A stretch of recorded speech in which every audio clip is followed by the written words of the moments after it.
Hello everyone, welcome to the Tim Booker channel. Wishing you all a pleasant listening experience. Today, I'll be discussing the book, The Age of Unreason. This book primarily explores how we can better navigate work and life as the pace of change accelerates and uncertainty grows.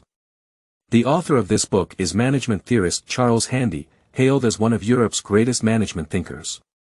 His writing is characterized by a human-centered approach to studying organizations rather than focusing solely on numbers. For Handy, while the world changes, human nature remains constant, and his work revolves around interpersonal relationships. Hence, Handy is referred to as a management philosopher. Another distinctive feature of Handy's work is its foresight. Many of his predictions made years ago have become reality. For instance, in the 1980s, he proposed that businesses need not employ everyone but could outsource products and services, saving office space and management time. This foresight has led people to call Handy a prophet. Today, The Age of Unreason embodies Handy's distinctiveness. The English version of this book was published in 1989. Handy observed that around the 1980s, people entered an era characterized by irrationality and unpredictability. He termed it the Age of Unreason, where everything was unpredictable except for its unpredictability. Through this book, Handy aimed to help people better understand, utilize, and enjoy change in this irrational age, drawing from his own reflections and experiences. He dedicated considerable thought in The Age of Unreason on how to cope with change and uncertainty.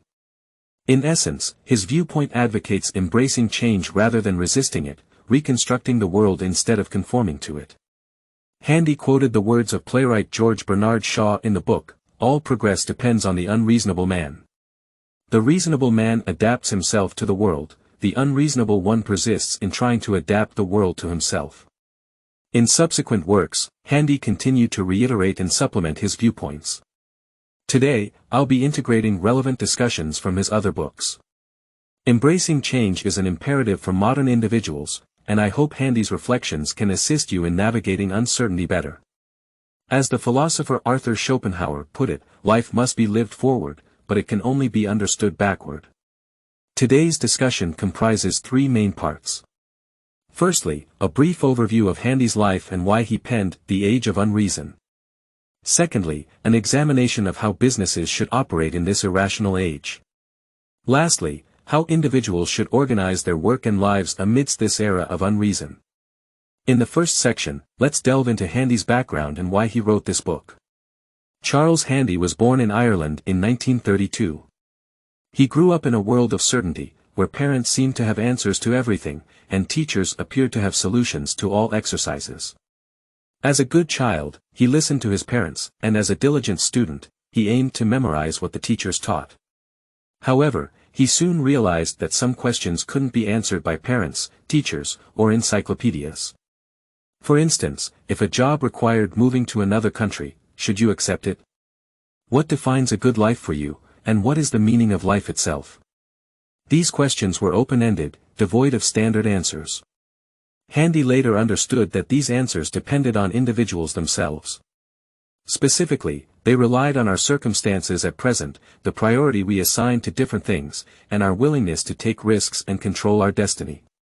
His university education enabled Handy to think independently and address open-ended questions. Majoring in philosophy at Oxford University exposed him to various philosophical thoughts. Initially, he thought his task was to absorb these ideas, but he realized he needed to develop his theories with the guidance of mentors. Philosophy sparked his curiosity, allowing him to question everything and accept the uncertainty of the world. It was through philosophy that Handy began embracing uncertainty. After university, Handy embarked on a lengthy career journey. He traversed three distinct career paths, from an executive at Shell Oil Company to a full-time professor in academia and then to a freelance writer. His first career path was at Shell Oil Company. Upon joining, he saw a clear career progression chart. He would move up the ranks in different country branches, eventually becoming the executive director at a branch, where he could work until the age of 62. This plan was crafted by the company. Handy dedicated himself to this trajectory for 10 years, even getting married. However, when the company wanted to relocate him to another branch, his wife Elizabeth's disapproval woke him up. She said, "I never realized I married a man who would go anywhere and do anything they asked, judging his life by his rank in the company. Do you know that about yourself?" Handy then realized he had devoted all his time to the company. Though he gained financial security and a stable job, he relinquished the right to actively pursue his own desires. What did Handy truly want to do? He felt more suited to train managers rather than becoming one himself. Hence, he left Shell Oil Company and pursued organizational management studies at MIT Sloan School of Management in the USA. In 1967, Handy returned to the UK and co-founded the London Business School, the country's first graduate management school. He served as a full-time professor, teaching graduate students. This marked his second career path.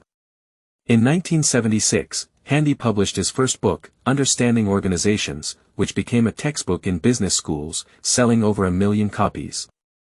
However, Handy realized he didn't want to teach for his entire life. His true desire was to become a writer. So, he spent 4 years severing ties with all organizations, becoming a freelance writer and embarking on his third career path. By 1980, nearing the age of 50, Handy noticed the disappearance of continuity in change and the emergence of discontinuous change, signaling the onset of an irrational age. He viewed continuity as comfortable change, akin to walking familiar paths in new shoes, whereas discontinuous change caused discomfort because it lacked any discernible pattern. Facing such changes, people found it hard to halt even if they stood still because the ground beneath them shifted. Everyone needed to play new games by new rules in this new landscape. Confronting discontinuous change, Handy believed it wiser to understand them early on and transform challenges into opportunities. Thus, he began writing The Age of Unreason.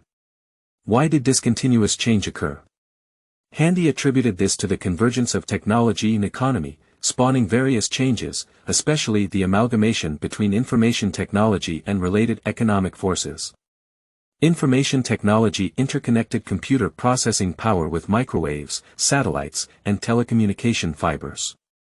The advancement of the information industry wasn't gradual but rather exponential, bringing remarkable changes to people's work and lives. For Handy, when the mode of development undergoes a qualitative shift, new perspectives are necessary. How should we approach discontinuous change? Through disruptive thinking, using new ways of thinking to ponder the usual.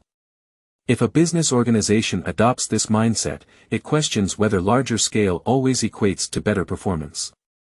Why not become smaller, flatter, and more compact? If an individual adopts this thinking, they wonder why they can only choose one career or job. Why not have 3 careers, transitioning gradually from labor-based to knowledge-based endeavors? What were Handy's reflections on these questions? That's the content of the next 2 sections. Sure, let's move on to the second part where we delve into how business organizations should operate in this irrational age. When Handy wrote the book, he firmly believed that the future organizational structure would be vastly different from before. Prior to the 1980s, many large companies believed the future was predictable. They focused on meticulous planning and scientific management to ensure continuous growth. However, with the emergence of discontinuous change, no company dared to guarantee growth for the next year. Previously, most work was conducted within an organization, but now more work is being outsourced externally, performed by people outside the organization. Discontinuous change impacts work and leads to new organizational structures. In his book, Handy introduced 3 types of organizational structures: Shamrock Organization, Federal System, and the 3I Organization. We've previously discussed the federal system in our interpretation of Handy's work, The Empty Raincoat. So, here, we'll primarily focus on the Shamrock Organization and the 3I Organization. Handy, being from Ireland where the shamrock is popular, described the Shamrock Organization as one comprising 3 different types of personnel: the core professionals, outsourced workers, and temporary staff. For instance, in a consumer goods company, the technical staff developing new products forms the core, the agency handling their new media marketing is outsourced, and the temporary workers assembling and shipping during promotions represent the temporary staff. According to Handy, these 3 categories of employees have different work expectations, receive compensation differently, and naturally require different management approaches. Core professionals are indispensable within an organization and are challenging to replace.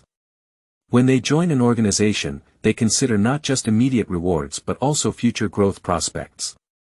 To retain them, organizations often use golden handcuffs such as high wages, extensive benefits, and superior treatment, as losing core personnel equates to losing a part of oneself. These individuals primarily handle important tasks within the company. Less crucial tasks are delegated to outsourced workers and temporary staff. They are compensated based on results rather than time worked, receiving fees instead of salaries. However, don't underestimate them. Resources external to an organization not only reduce employment costs but also offer flexibility in staffing. The book also states that in some organizations, 80% of the value of products or services is actually generated by individuals outside the organization. You might think the concept of the Shamrock Organization isn't groundbreaking, it's prevalent nowadays. Handy admits that the Shamrock Organization isn't a new invention. Its beginnings have always existed, seen in construction teams, newspapers, and farms. However, with the advent of discontinuous change and increasing economic and competitive pressures, the Shamrock Organization has become widespread in large businesses and public institutions. Companies that have weathered economic crises and downsized extensively realized they could complete tasks on time without a significant number of employees. Consequently, when the economy rebounded, instead of expanding, they retained core employees and began tossing the ball to the other two leaves. When Handy wrote the book, he predicted that soon all organizations would become Shamrock organizations, and each individual would need to determine their place within this structure. Ironically, if Handy's views seem unoriginal, it indirectly validates his predictions. In the face of discontinuous change, altering organizational structures and employment habits isn't enough. With the development of the information industry, more professions no longer rely solely on physical strength but require deep mental involvement. Companies now derive value not just from selling tangible goods but also from providing knowledge products. Handy asserts in the book that in the information society, competition is fierce. To extract value from knowledge, having intelligence alone isn't sufficient, it requires valuable information and ideas as the foundation. Intelligence, information, and ideas, abbreviated as the 3I, constitute the basis for the 3I organization. According to Handy, an organization can only gain monetary or other forms of value if it possesses intelligence, information, and ideas. Thinking about this, you probably envision universities, and indeed, universities are typical 3I organizations. They foster an environment for learning, where teachers and students seek truth. For commercial 3I organizations, they also pursue their truth, which is quality. Only by delivering quality in products or services can business organizations survive in intense competition. However, Handy reminds us in the book that quality isn't easily attained. Good quality necessitates suitable equipment, suitable people, and a suitable environment, essentially demanding new tools, new members, and a new culture within business organizations. New tools refer to intelligent machines like computers that can simplify or even replace human work. However, savvy organizations utilize these as aids to employees, facilitating learning and work to enhance product quality, thereby boosting organizational competitiveness. Employees using intelligent machines must possess independent thinking while willingly investing time and effort to assume greater responsibilities. Handy suggests that in a 3I organization, each employee should be not just a technical expert but also a management generalist capable of assuming financial, HR, or project responsibilities. When everyone assumes more responsibilities, the organization becomes more agile. While this might sound great, the issue arises in most organizations, where only a few become managers, responsible for management tasks. In a 3I organization where everyone is essentially a manager, how should management occur? To this question, Handy offers a golden insight: management is no longer about defining status or being a layer within an organization, it's an activity. When everyone engages in managerial activities to enhance product quality, commands and obedience become obsolete as they hinder consensus building. This necessitates fostering a culture of agreement because consensus building requires agreement to achieve the mission. In the third section, discontinuous change and the structural adjustments in business organizations further impact individuals in the workplace. Let's explore how, in this irrational age, individuals should organize their work and lives. If your organization adopts the Shamrock Organization model, you might need to consider where you fit in, striving to become a core technical professional or establishing your own company to offer outsourcing services to the industry. In case your organization follows the 3I model, you surely need to learn management skills and become a technically proficient manager. However, if you have substantial work experience, the most pressing question isn't what was just mentioned but this: how to navigate through the third stage of life. The term third stage was proposed by Cambridge University historian Laslett. Most people go through 3 life stages: the formative years primarily for learning, the working stage where most time is dedicated to the career or family, and the post-retirement era of life. The 4th stage is the terminal phase. People usually hope for an extended 3rd stage and a shorter 4th stage. This hope might materialize in our era, characterized by increased longevity.